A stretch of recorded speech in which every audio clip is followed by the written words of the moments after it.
about to witness here next. All right, Monty Roger on Capitol Hill for us. And I think, Dan, I think that was Supreme Court Justice Sonia Sotomayor that we saw walking into the Capitol there. Sonia Sotomayor, the first Latina to be appointed to the U.S. Supreme Court. She will be swearing in Vice President-elect Kamala Harris, who, of course, will be the first Black and South Asian woman to become the Vice President. That image alone is going to be something. To see those two women standing next to one another when we have seen, man after man, not only taking the oath, but giving the oath. And the historical moment for those two is going to be remarkable.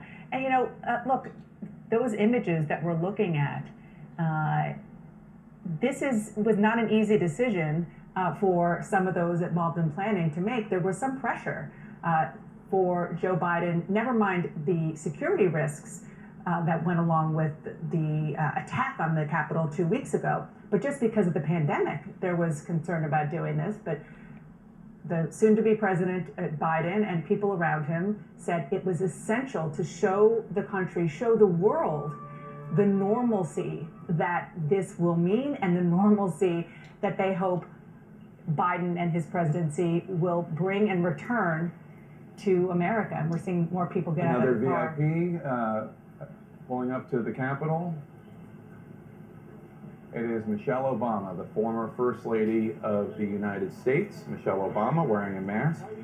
Spotting celebrities and VIPs and politicians a little bit more challenging in the age of COVID. There's President Obama as well, I believe. And Obama, obviously the presence of Michelle and Barack Obama, not a surprise at Joe Biden's inauguration, but still a welcome sight as we note the transition of power. There will be Republican presidents here as well, including George W. Bush. That's right. And can you imagine getting inside the head of the Obamas, particularly Barack Obama right now?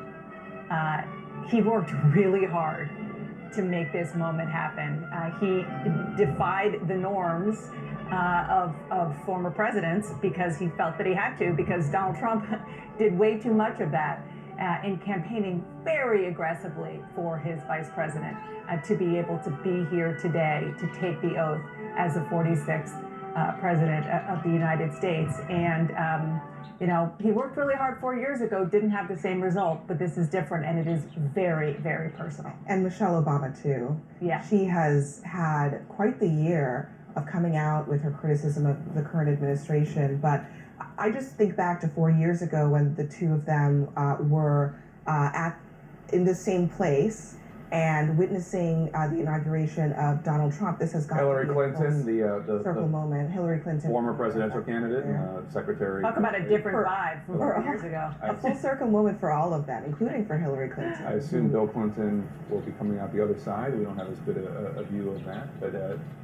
there she is. There he is, walking in with her, and Dana, we were discussing yesterday, sorry to interrupt Abby, we were discussing yesterday the strength it must have taken Hillary Clinton to attend the Trump inaugural 4 years ago after she won the popular vote but lost the Electoral College vote, after a campaign that was marked by nastiness and personal invective against her, and yet she showed up because it's important to the country.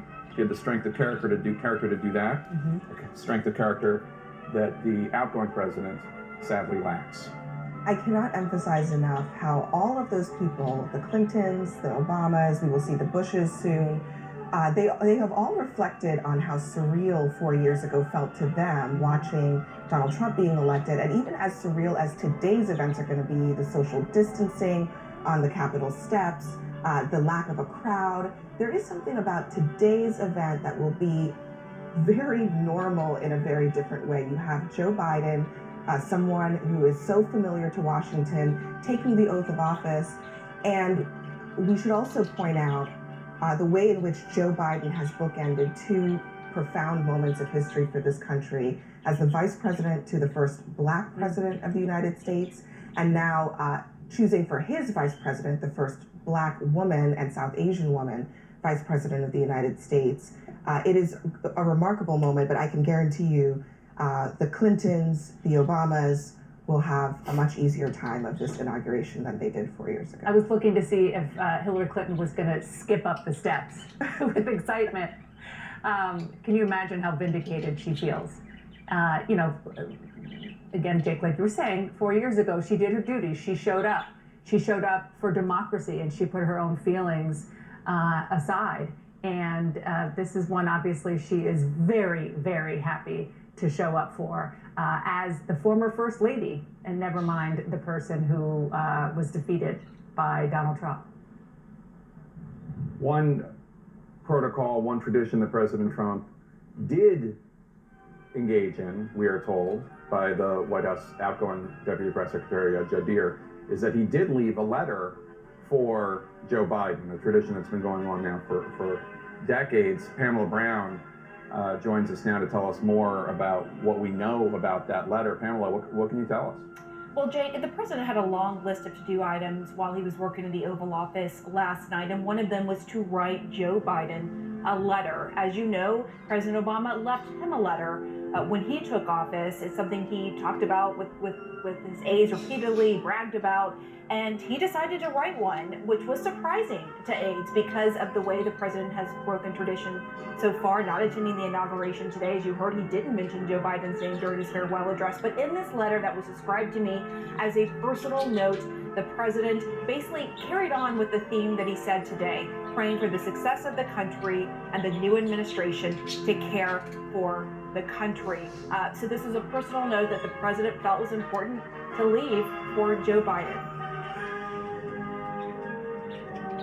All right, Pamela, thank you so much. Appreciate it. Arlette, it is perhaps the most important speech of his life, the one that the president-elect is about to deliver. He did a decent job at the Democratic convention, but this is going to be a tougher task because the country is in real pain and is deeply divided. What can you tell us about the work that President-elect Biden is doing on this speech? Well, the president-elect is aware of the gravity that in the moment that this speech will offer, as this country is really in a divided moment and also grappling with this pandemic. But I'm told that the president-elect is likely to make final tweaks on his speech until the very last minute. This is not entirely surprising in Biden world. He is a meticulous preparer for speeches big and small, and he is often known to make those changes until the very, very last minute. Now, the president-elect has been working on this speech for a few weeks with his chief speechwriter, Vinay Reddy, as well as his senior advisor, Mike Donnellan, someone who has really been central to a lot of Biden's messaging over the past few decades. And what we're expecting to hear from the president-elect today is this call for unity, something that has been a hallmark of his presidential campaign, but really takes on heightened significance in the moment that this country is currently in. Now, we also know just some background on how Biden prepares for these types of speeches. He actually has talked about how he